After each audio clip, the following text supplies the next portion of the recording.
ചില നിമിത്തങ്ങളാണല്ലേ ഗുരുവായൂരിൽ വന്നു കഴിഞ്ഞാൽ നമ്മൾ ഇന്നെടുത്ത് പോകണമെന്ന് ഭഗവാൻ നിശ്ചയിച്ചിട്ടുണ്ടെങ്കിൽ നമ്മൾ എവിടെ എത്തിയിരിക്കും. അങ്ങനെ നമ്മുടെ ഗ്രൂപ്പിലെ രതീഷ് ചേട്ടൻ ഒരു അനുഭവം പറഞ്ഞിട്ടുണ്ട്. നമുക്ക് വേഗം പോയി നോക്കാം. ഗുരുവായൂരിലേക്ക് പോന്നോളൂ കേട്ടോ. ഈ അനുഭവത്തിൻ്റെ കൂടെ ചേട്ടൻ എന്തൊക്കെയാണ് ചെയ്യുന്നത് എന്നുള്ളത് നമുക്ക് നോക്കാമല്ലോ. നമസ്കാരം ശ്രീകാന്ത്ജി. ഇന്ന് ഞാൻ ഗുരുവായൂർ പോയപ്പോൾ എനിക്കുണ്ടായിട്ടുള്ള ഒരു അനുഭവം ശ്രീകാന്ത്ജിയുടെ വാക്കുകളിലൂടെ ത്രിമധുരത്തിൽ പങ്കുവെക്കണമെന്ന് തോന്നി. ഞാനും പതിവ് പോലെ ശിവേലി തൊഴുത് ഭജനയിൽ പങ്കെടുത്ത് പുറത്തിറങ്ങി. പ്രസാദം ഇട്ട് കഴിക്കാനായി ക്യൂവിൽ നിൽക്കുന്ന നേരത്ത് അന്നേരം ഏകദേശം ഒരു 7:30 സമയമായിട്ടുണ്ടാവും കേട്ടോ. തിരക്കായിരുന്നു അപ്പോൾ.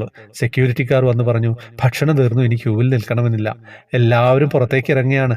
എൻ്റെ മനസ്സ് മന്ത്രിച്ചു, ഇവിടെ നിൽക്കാൻ കിട്ടും, തരും. അപ്പോൾ എൻ്റെ പുറകിലുണ്ടായ ഒരു ചേച്ചി ഭഗവാൻ എല്ലാ മാസവും വന്നു ഭഗവാനെ തൊഴുതു പ്രസാദം ഇട്ടും കഴിച്ചാണ് പോകാറ്. ഇത് കേട്ടപ്പോൾ ഞാൻ പറഞ്ഞു, ചേച്ചി അവർ പറഞ്ഞത് നോക്കണ്ട, നമുക്ക് തരും. അങ്ങനെ കുറച്ച് പേര് ഞങ്ങൾ ക്യൂവിൽ നിന്ന് 10 പേരോളം കയറി. അതോടെ ഭക്ഷണം തീർന്നു. അപ്പം ഭക്ഷണം കഴിച്ചുകൊണ്ടിരിക്കുമ്പോൾ അടുത്തുള്ള ചേച്ചിയെ പരിചയപ്പെട്ടു. കവിത എന്നാണ് പേര് പറഞ്ഞത്. എന്നോട് ചോദിച്ചു, ഇവിടെ എല്ലാ ദിവസവും വരാറുണ്ടോ?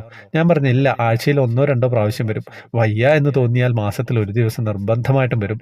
അപ്പോൾ എന്നോടൊരു ചോദ്യം, മമ്മിയൂർ പോവാറുണ്ടോ എന്ന്. ഞാൻ പറഞ്ഞു, ഇല്ല എന്ന്. അപ്പോൾ ആ ചേച്ചി പറയുകയാണ്, ഇവിടെ തൊഴുതാലും മമ്മിയൂരും പോകണമല്ലോ എന്ന്.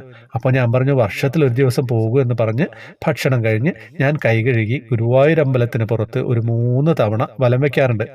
സാധാരണ ഒന്നും വലം വെച്ച് തെക്കേ നടയിലുള്ള കൂളമരത്തിന്റെ ചൂട്ടിലെത്തിയപ്പോൾ മനസ്സിലൊരു തോന്നല്, മമ്മിയൂര് പോകണമെന്ന്.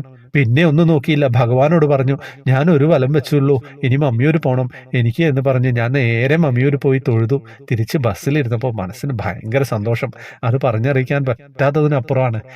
ചേട്ടൻ സാധാരണ മമ്മിയൂര് പോകാറില്ല, പക്ഷേ ഭഗവാൻ അറിയാം ഗുരുവായൂർ വന്നു കഴിഞ്ഞാൽ മമ്മിയൂരൊന്ന് പോകണ്ടേ. അപ്പോൾ ആ ചേച്ചിയെ കൊണ്ട് പറയിച്ചതാണ് രതീഷ് ചേട്ടനോട്, ഒന്ന് മമ്മിയൂരും പോയി കളയൂ, ദിവസവും വരുന്നല്ലേ.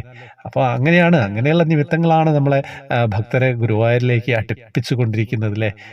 ഇതിനൊന്നും പറയാനില്ല. ഇതൊക്കെയാണ് അനുഭവം. ഓരോ നിമിഷങ്ങളും നമുക്കുണ്ടാകുന്ന നിമിഷങ്ങൾ അനുഭവങ്ങളായിട്ട് കാണാം. അപ്പം നമുക്ക് ഭഗവാനോട് കൂടുതൽ അടുക്കാം. ഈ തണുപ്പുള്ള പ്രഭാതത്തിൽ ഇത്തരം അനുഭവങ്ങൾ പറയാന്ന് പറയുന്നത് എന്തൊരു സുഖമുള്ള കാര്യമാണ്. വാട്സപ്പ് ഗ്രൂപ്പിലേക്ക് വരാം, ജോയിൻ ബട്ടണിലൂടെ വരണം. 7 പേർക്ക് കൃഷ്ണവിഗ്രഹം സമ്മാനമുണ്ട്. വേറെ വിശേഷങ്ങളൊന്നും ഇല്ലല്ലോ. ഹരേ കൃഷ്ണ.